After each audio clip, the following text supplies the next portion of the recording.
A big launch can be really exciting. Just ask my friend Allie Kay, who has had some massive launches for her membership recently.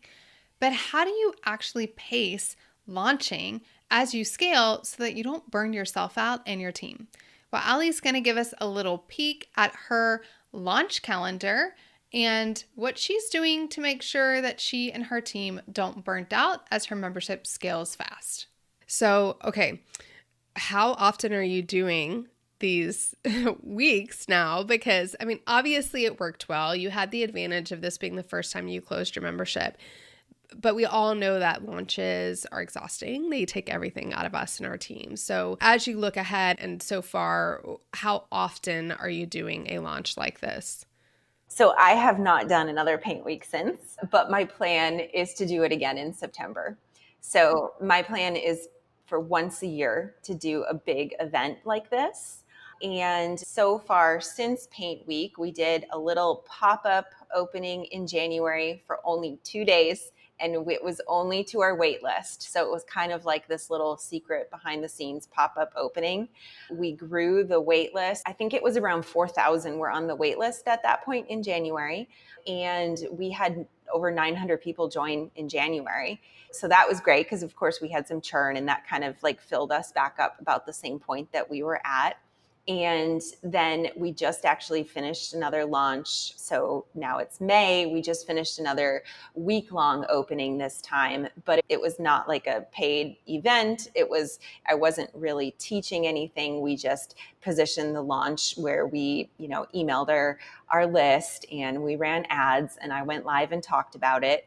And that was it. And it was really successful. We had just under 800 new people join us as of Tuesday. I think it's so smart because a lot of business owners who have really big success with a launch will go, well, we need to do more of that. And they end up exhausting themselves and exhausting their team to a point of burnout. And they also end up with really high churn, really low retention because they are focused so much on marketing that they don't really do that work. So I definitely commend you because you got all these members in and you immediately were like, okay, our churn is not good. Like, how do we get our retention solid so that we can keep these thousands of members that we just got? And you all have done the work. You and your teammate have done an incredible job. You've got your retention up. I think last I saw it was like over 94% or something like that, which is really incredible considering the fast growth that you have. Often when we see really fast growth, we see retention in the 80s, and you all have been able to really scale your retention up, decrease your churn in the midst of having fast growth. And I think a huge part of that is just intentionally saying, yes, that was a very successful launch. We could turn around and do it again in 2 months if we want, but we need to plug these holes. We need solid systems in place. We want to create a great experience so that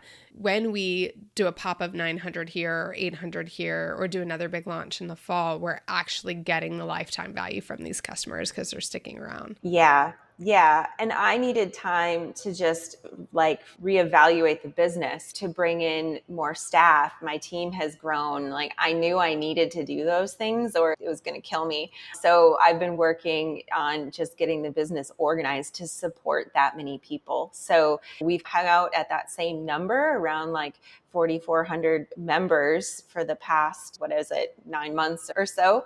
And that feels great that we are able to just kind of like maintain that and get our feet under us and figure things out. And having Andrea being really focused on the community and making sure that our retention is really, really good has been so important to this whole thing. Yeah. And it's not a race. Like there's no rush for you to hit some new goal. And I think oftentimes somebody in your position would go, okay, well, let's just get to 5,000 or let's just get to 10,000. We did it. Let's do it again. Let's double. But to set goals that are not necessarily membership growth goals, but our team goals, our time and space goals. And we've kind of talked about this where when you have been the only person or one of the few that's been running this business, you've had to work extra hours, you've had to exhaust yourself on the ground. And then as you start to build this team, it's hard for you to step away because you're so used to spending all your time working that you have a little bit of an identity crisis, a little bit of a challenge because you're growing a team. You have to shift your focus from membership marketing and all of that to team building and systems building.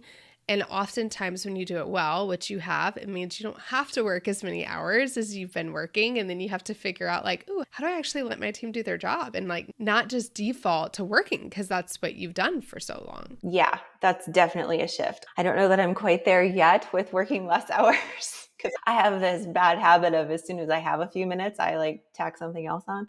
But I'm getting there. I'm getting better at handing things over. And it's just a process of figuring it out.